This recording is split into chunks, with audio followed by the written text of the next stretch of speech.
এরকম সুন্দর ধাবা স্টাইলের তড়কা বানাতে চান নাকি? তাহলে চলুন আজকে দেখে নিই রেসিপিটা। আমি মৌমিতা, আমার নতুন একটি ভিডিওতে অনেক অনেক স্বাগত। প্রথমেই তড়কার ডালটাকে নুন আর হলুদ দিয়ে সেদ্ধ করে আলাদা করে রেখে দিয়েছি।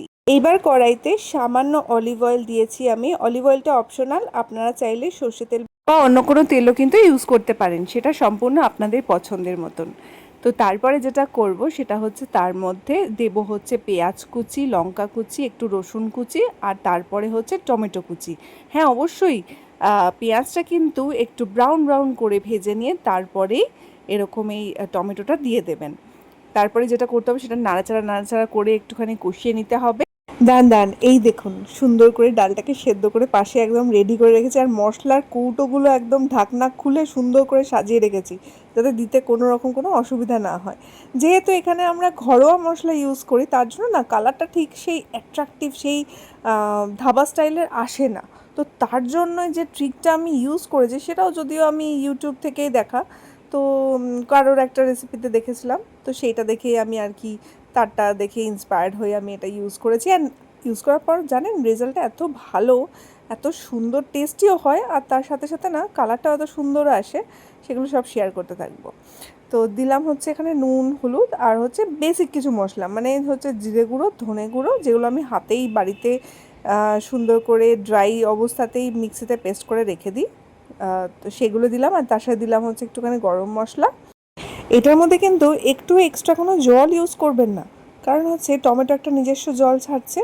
আর তার সাথে হচ্ছে এরপরে ডালটা যেই দেবো একদম ন্যাক করা একদম হয়ে যাবে, আর জল দিলে কিন্তু তখন বেশি বেশি হয়ে যাবে। দাঁড়ান, এই এই জিনিসটা একদম স্কিপ করা যাবে না, একটুখানি সামান্য একটুখানি চিনি, যাতে টেস্টটা একদম ব্যালেন্স হয়, মানে নুন টক ঝাল সব কিছু যেন একদম ব্যালেন্সড হয়ে যায়।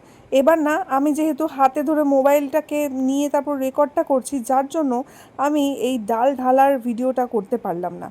এবার স্ট্যান্ডে দিলে কি হয়, আপনাদেরকে সাইড থেকে দেখাতে হয়, যার জন্য আমি স্ট্যান্ডেও রাখিনি, হাতে ধরেই করছিলাম মোবাইলটা। ডালটা এবার ঢেলে দিয়ে বেশ কিছুক্ষণ নাড়াচাড়া নাড়াচাড়া করে সুন্দর করে একটু ঢেকে দিতে হবে, যাতে আরেকটু ভালোভাবে সেদ্ধ হয়ে যায়। দেখুন অলরেডি ডাল সেদ্ধ হয়ে গেছে, কিন্তু যেহেতু আরেকটু টানাতে হবে, আরেকটুখানি কষাতে হবে। এইবার দিলাম ম্যাজিক জিনিসটা, যেটার জন্য কালারটা একদম দুর্দান্ত ধাবা স্টাইল হবে।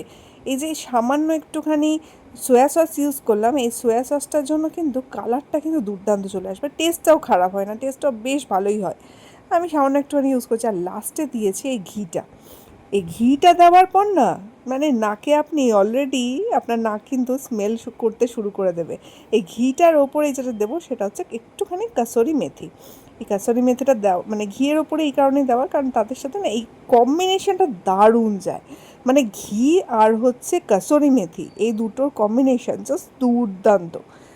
আমি কিন্তু এই এই কাসুরি মেথি জানেন তো, মাছ রান্না করতে গেলে মাছের মধ্যে আমি ইউজ করি। সবাই ধনেপাতা ইউজ করে, বা ধনেপাতা আমার সব সময় থাকে না, যার জন্য আমি তখন কাসুরি মেথিটা ইউজ করি। কেমন লাগলো জানাতে একদম ভুলবেন না। দেখা হচ্ছে কিন্তু নেক্সট ভিডিওতে। টাটা।